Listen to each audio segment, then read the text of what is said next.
So for some of you, your gift, your calling, your assignment is very unique, y'all. So you may be doing something different, but this is the Lord letting you know that as long as I have authorized it, it's good to go. Okay, what else?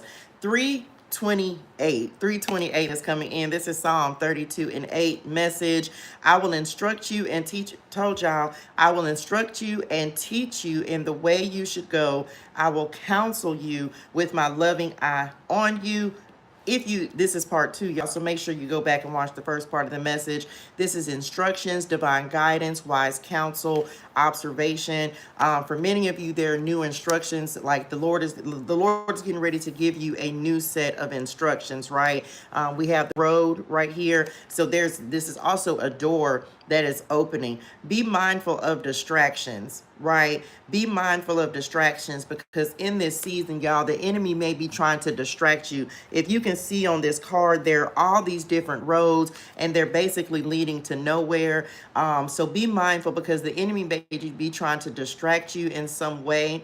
And the Lord is getting ready to give us a new set of instructions, a new path that you're meant to walk. So be prepared to receive that.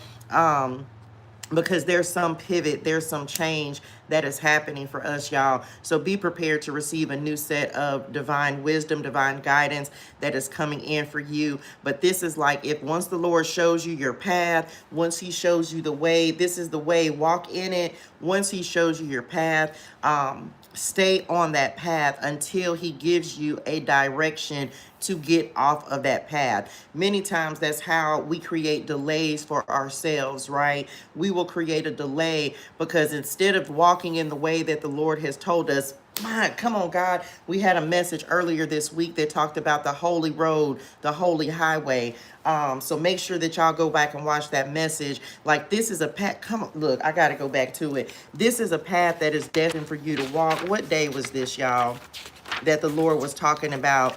Matter of fact, it was the number 358 that he ended up giving me in regards to walking on the holy highway, a highway of holiness for the redeemed. This is a safe and secure, exclusive path to God's presence, right? An exclusive path to God's presence. The holy road where there's no lion or predatory animal. God is removing your enemies. So this is a path that no one can take you off of. And it's because he talked about on that day that even then, let me see, how did I write it? It's exclusive. The unclean, the wicked, or the foolish, those opposed to God cannot travel on it. There's security for travelers. Even simple or inexperienced believers will not get lost on this path. So you can't get lost on this one, y'all. So for many of you, just keep walking. Keep moving forward. Keep taking the necessary steps. And the Lord is removing the things off of this path that would try to hinder you in some way. Okay, here we go. What else, y'all? And we finna be out this thing.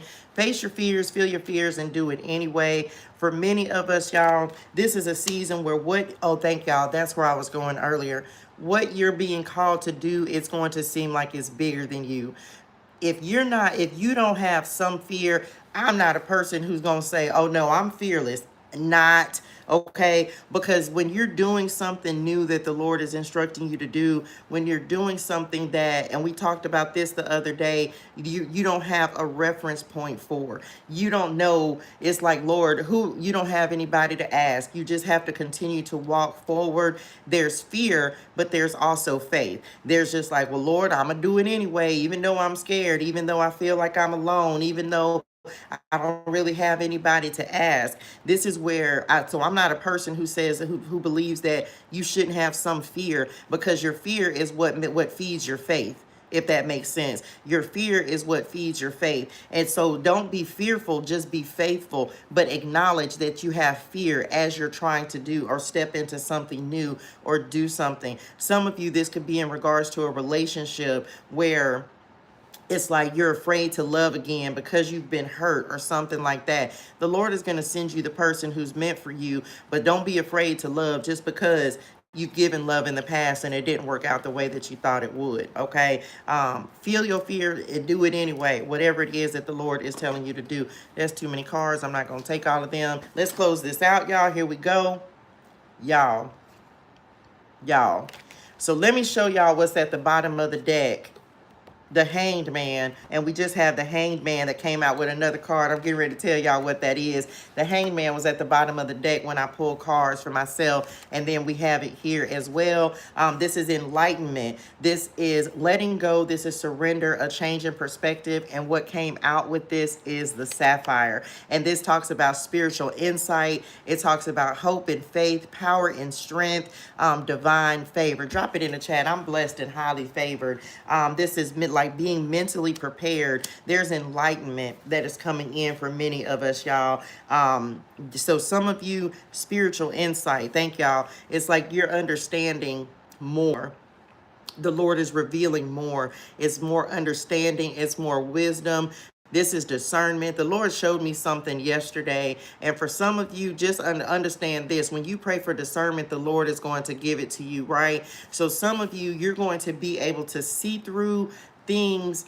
You're going to hear the unspoken conversations. You're going to, like, somebody can say one thing, but you're going to be able to pick up on what people are not saying. This is discernment. When somebody can say something and you're going to be able to hear what they're not saying. The Holy Spirit is going to speak to you and you're going to be like, and it may kind of catch you. It may put you on pause a little bit, right? It may, because you're going to be like, OMG, like, but this is something you're going to keep to yourself. That doesn't mean verbalize anything about it. It simply means that you're going to have some understanding about the unspoken things, the people that people are not saying out loud, but you're going to have understanding of what they saying for real, and just keep it to yourself. Talk to the Lord about it. You ain't got to talk to other people about it. Many of you, you're getting ready to make a very wise decision as well. Something that the Lord has instructed you to do. You're getting ready to make a really wise decision, a wise choice.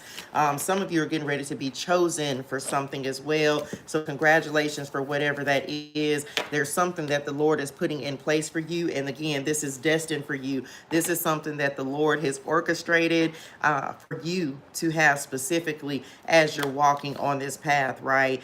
Gaining knowledge, a change in perspective. We had the change card that was a little above this. So for some of you, you're changing your mind and you're changing your life, okay? You're changing your mind, you're changing your life. That's it. That's the message. Lord, I hope this helps somebody. Thank y'all so much for the likes, the shares, the comments, the subscribes, the energy, the love, all the things. I'm so truly grateful. Make sure you see part 1 because this is a 2-part message today. Clearly, that's it. That's the message. It's time to get to the work, y'all. It's time to get to the work. It's time to be great and amazing and do great and amazing things, okay? Good morning, y'all, again. Y'all, hydrate your soul. Drink your water. Say your gratitude. Have a fantastic and an amazing day in purpose, on purpose. And I will see y'all on Monday. Go do great and amazing things. Why must we argue with each other about right or wrong, real or fake stuff out of our control? Instead, we should love, care, be kind, and help each other up. Period. Y'all, look, I'm here for it. So I had a conversation with someone the other day, and he and I were talking about, for some of you, and I guess this is the importance of it. And I was just talking to my daughter about this morning, y'all. One thing that we need to, when let's say you work on a team, right? Let's say you work on a team or you work with people. It's important that we build our team up, right? The people who, like, the Lord is going to surround you with good people. So he was explaining to me that there's importance in us building each other up, y'all. Because when you build the other person up, then you're being built up in the process. This is not about, like, this is, and I found myself doing this because I really listen, you know what I'm saying, in conversations that I have. I found myself doing this and just really understanding. Some of you, you're getting ready, come on, God, you're getting ready to have an opportunity to build someone up. I'm a person that, look, I gotta chill. I'm a person that roots for the underdog, right?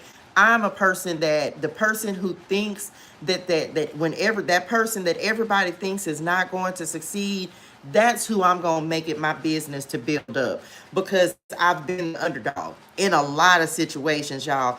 Whether people said it or not, you have hidden enemies. You have people that are rooting and praying on your downfall. So I have been the underdog. And so there's importance for me in building up those people who everybody thinks they're going to fail, they can't do it, they're not qualified for it. And because what you'll find is you'll build that person up, and that is going to be a star player on the team. So this is with that comment, and this I may not even be covering exactly how it was.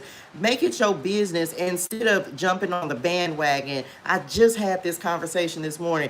Instead of jumping on the bandwagon with everybody else who's rooting against the underdog, be that person who wants to lift the underdog up, because that's the person that's going to probably be the star player on the team. So I hope that makes sense to somebody. Our goal is to build each other up. These messages every day, 5 days a week, are to build people up, y'all, so that you know that somebody is rooting for you, even if your family ain't doing it, even if your spouse ain't doing it, that you know that not only is God rooting for you, but the Lord is really putting people in alignment with you who really want to see you be successful, who really want to win. You'll never hear ToShae say that I don't want somebody to be successful, because I want everyone around me to win. Everybody. Why? Because if you win, then I know my time is coming. If I surround myself with people who want to see me grow just as much as I want to see them grow, man, it makes your life so much easier, y'all. Anyway, that's it. Go be great and amazing. Do great and amazing things. I say hydrate your soul, drink your water, say your gratitude. I will see y'all on Monday. Y'all go have a fantastic and an amazing weekend in purpose, on purpose. I will see y'all on the next one.